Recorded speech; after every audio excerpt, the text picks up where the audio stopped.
Hi friends, പുതിയൊരു വീഡിയോയിലേക്ക് എല്ലാ സുഹൃത്തുക്കൾക്കും സ്വാഗതം. നമ്മളിന്ന് പരിചയപ്പെടുന്നത് ഗൂഗിൾ ജെമിനി ആപ്ലിക്കേഷൻ്റെ ഒന്ന് രണ്ട് പോരായ്മകളാണ്. നിങ്ങൾ ഗൂഗിൾ ജെമിനി ആപ്ലിക്കേഷൻ ഉപയോഗിച്ചുകൊണ്ട് നിങ്ങളുടെ മനോഹരമായ ഫോട്ടോകൾ, നിങ്ങളുടെ കുട്ടികളുടെ അല്ലെങ്കിൽ നിങ്ങൾക്ക് വേണ്ടപ്പെട്ട ആളുകളുടെ എല്ലാം ഫോട്ടോസ് വെച്ചുകൊണ്ട് ബനാന ട്രെൻഡ് പോലുള്ള ഒരുപാട് കാര്യങ്ങൾ നിങ്ങൾ ഇതുവരെയുള്ള ഒത്തിരി കാര്യങ്ങൾ ചെയ്തിട്ടുണ്ട്. എന്നാൽ ഇതിൻ്റെ ആക്ടിവിറ്റീസ് ഒന്നും നിങ്ങൾ ഡിലീറ്റ് ചെയ്യാറില്ല. ഈ ഫോട്ടോ അതേപടി ഗൂഗിളിൻ്റെ ബാക്ക്ഗ്രൗണ്ടിൽ തന്നെ സേവ് ചെയ്ത് കിടക്കുകയാണ്. അതെങ്ങനെ നമുക്ക് കണ്ടെത്താം? ഈ ഫോട്ടോയും വീഡിയോയും ഒക്കെ നമ്മൾ ഇതിനകത്ത് കിടന്നു കഴിഞ്ഞാൽ ഒരുപാട് പ്രശ്നങ്ങളുണ്ടാവും. കാരണം നമുക്ക് ഇത് മറ്റ് പല ആവശ്യങ്ങൾക്കും ഉപയോഗിക്കാനായിട്ട് ചാൻസ് ഉണ്ട്. നമുക്ക് എങ്ങനെ പെർമനൻ്റ് ആയിട്ട് ഡിലീറ്റ് ചെയ്യാമെന്നുള്ളതാണ് ഇന്നത്തെ വീഡിയോയിലൂടെ നമ്മൾ പരിചയപ്പെടുന്നത്. ഈ ഒരു വീഡിയോ ഇൻഫർമേഷൻ നിങ്ങൾക്ക് പ്രയോജനപ്രദമായെങ്കിൽ ഈ ഒരു അറിവ് നിങ്ങളുടെ സുഹൃത്തുക്കൾക്കും കൂടെ ഷെയർ ചെയ്ത് കൊടുക്കുക. വീഡിയോ ഇഷ്ടപ്പെട്ടാൽ തീർച്ചയായിട്ടും വീഡിയോയ്ക്ക് ലൈക്ക് തരിക. നിങ്ങളുടെ അഭിപ്രായം വീഡിയോയ്ക്ക് താഴെ കമൻറ്റ് ആയിട്ട് കൊടുക്കുക. അപ്പോൾ നമുക്ക് വീഡിയോയിലോട്ട് പോയിട്ട് എങ്ങനെ നമുക്ക് ഈ പെർമനൻ്റ് ആയിട്ട് ഗൂഗിൾ ജെമിനിയിലെ ഹിസ്റ്ററികൾ നമുക്ക് ഡിലീറ്റ് ചെയ്യാം, ഏതൊക്കെ ഫോട്ടോകൾ എങ്ങനെയൊക്കെ സേവ് ആയിട്ടുണ്ടെന്നുള്ളതൊക്കെ നമുക്കൊന്ന് നോക്കാം.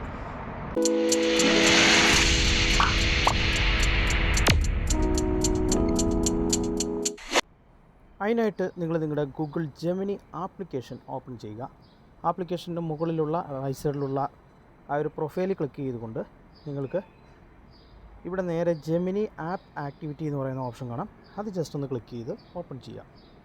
ഇവിടെ ഓപ്പൺ ചെയ്ത് കഴിഞ്ഞാൽ ഇതുവരെയും നിങ്ങൾ ചെയ്തിരിക്കുന്ന എല്ലാ ആക്ടിവിറ്റീസും ഇവിടെ നിങ്ങൾക്ക് കാണാനായിട്ട് സാധിക്കും. നിങ്ങൾ എന്തൊക്കെ ഫോട്ടോ ക്രിയേറ്റ് ചെയ്തിട്ടുണ്ട്, ഏതൊക്കെ ഫോട്ടോ ഇതിനകത്ത് ആഡ് ചെയ്തിട്ടുണ്ട്, ആരുടെയൊക്കെ ഫോട്ടോ ഇതിനകത്ത് ആഡ് ചെയ്തിട്ടുണ്ട്, എന്തൊക്കെ ആക്ടിവിറ്റീസാണ് നിങ്ങൾ ഇതിനകത്ത് ചെയ്തത്, അങ്ങനെയുള്ള മുഴുവൻ ഈ ഒരു ഗൂഗിളിൻ്റെ സെർവറിൽ ബാക്ക്ഗ്രൗണ്ടിൽ സേവ് ആയിട്ടുണ്ട്.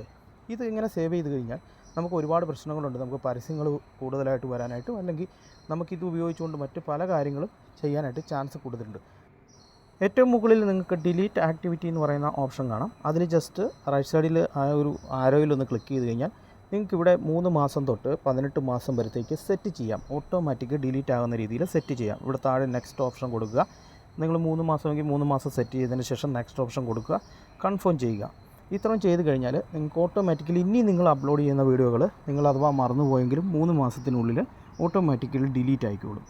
ഇപ്പോൾ നിലവിൽ നമ്മൾ അപ്ലോഡ് ചെയ്ത നിരവധി വീഡിയോകൾ, ഇപ്പോൾ ഒരുപാട് ആളുകൾ ദിനംപ്രതി സോഷ്യൽ മീഡിയയിൽ അപ്ലോഡ് ചെയ്യാനായിട്ട് ഒരുപാട് ഫോട്ടോസും വീഡിയോസും ഇതിനകത്ത് ആഡ് ചെയ്തിട്ടുണ്ട്. അതൊക്കെ ഓൾറെഡി ഇതിനകത്ത് കിടക്കുവാണ്. അതെല്ലാം കൂടെ ഡിലീറ്റ് ചെയ്യാനായിട്ട് നിങ്ങൾക്ക് ഏറ്റവും മുകളിൽ ഡിലീറ്റ് എന്ന് പറയുന്ന ഒരു ഓപ്ഷൻ കാണാം. ഇതുപോലുള്ള ആക്ടിവിറ്റീസ് എല്ലാം നിങ്ങൾക്ക് ഇതിനകത്ത് കാണാം. ഏറ്റവും മുകളിലായിട്ട് നിങ്ങൾക്ക് ഡിലീറ്റ് എന്ന് പറയുന്ന ഓപ്ഷൻ കാണാം. ഡിലീറ്റിന് താഴോട്ടുള്ള ആരോയിൽ ജസ്റ്റ് ഒന്ന് ക്ലിക്ക് ചെയ്യുക. ക്ലിക്ക് ചെയ്ത് കഴിഞ്ഞാൽ നിങ്ങൾക്കിവിടെ കൺഫേം ചെയ്യാനുള്ള ഒരു ഓപ്ഷൻ വരും. ഇവിടെ നിങ്ങൾക്ക് ഓൾവൈസ് എന്ന് പറയുന്ന ഓപ്ഷൻ ക്ലിക്ക് ചെയ്തുകൊണ്ട്, അതായത് മുഴുവനായിട്ടുള്ള ഫോട്ടോ അല്ലെങ്കിൽ നിങ്ങൾക്ക് ഓരോ മണിക്കൂറും ഇത് ഇന്ന ദിവസത്തെ അല്ല കസ്റ്റമായിട്ടൊക്കെ സെറ്റ് ചെയ്യാം. അതിനുശേഷം താഴെ കൺഫേം എന്ന് പറയുന്ന ഓപ്ഷൻ കൊടുത്ത് നെക്സ്റ്റ് എന്ന് പറയുന്ന ഓപ്ഷൻ കൊടുത്തു കഴിഞ്ഞാൽ നിലവിലുള്ള മുഴുവൻ ഹിസ്റ്ററികളും നമുക്ക് ഇതേപോലെ ഡിലീറ്റ് ചെയ്ത് കളയാനായിട്ട് സാധിക്കും. സുഹൃത്തുക്കളെ, നിങ്ങളുടെ സുഹൃത്തുക്കൾക്ക് ഈ ഒരു അറിവ് ഷെയർ ചെയ്ത് കൊടുക്കുക. മുകളിൽ നിങ്ങൾ ആക്ടിവിറ്റീസ് ഓൺ ആണെങ്കിൽ അത് ജസ്റ്റ് ഒന്ന് ഓഫ് ചെയ്ത് നോക്കുക. അതിനുശേഷം ഗോയിറ്റ് എന്ന് പറയുന്ന ഓപ്ഷൻ കൊടുത്തു കഴിഞ്ഞാൽ ഇവിടെ നമ്മൾ ആക്ടിവിറ്റീസ് കീപ്പ് ചെയ്യുന്നത് ഓഫ് ചെയ്തിട്ടുണ്ട്. അതായത് ആക്ടിവിറ്റീസ് നമ്മൾ ചെയ്യുന്നത് ഇനി ഇതിനകത്ത് സേവ് ആകത്തില്ല. സേവ് ആയാൽ പോലും ഡിലീറ്റ് ചെയ്യാനുള്ളത് നമ്മൾ ഇതിന് മുമ്പ് ചെയ്തിട്ടുണ്ട്. അപ്പോൾ ഈ ഒരു അറിവ് നിങ്ങളുടെ സുഹൃത്തുക്കൾക്കും കൂടെ ഷെയർ ചെയ്ത് കൊടുക്കുക. വീഡിയോ ഇഷ്ടപ്പെട്ടാൽ തീർച്ചയായിട്ടും വീഡിയോയ്ക്ക് ലൈക്ക് തരിക. അതുപോലെ ചാനൽ ഇതുവരെ സബ്സ്ക്രൈബ് ചെയ്തിട്ടില്ലെങ്കിൽ സബ്സ്ക്രൈബ് ചെയ്ത് അതോടൊപ്പം വരുന്ന ബെൽ ബട്ടനും കൂടെ ഒന്ന് പ്രസ് ചെയ്യുക.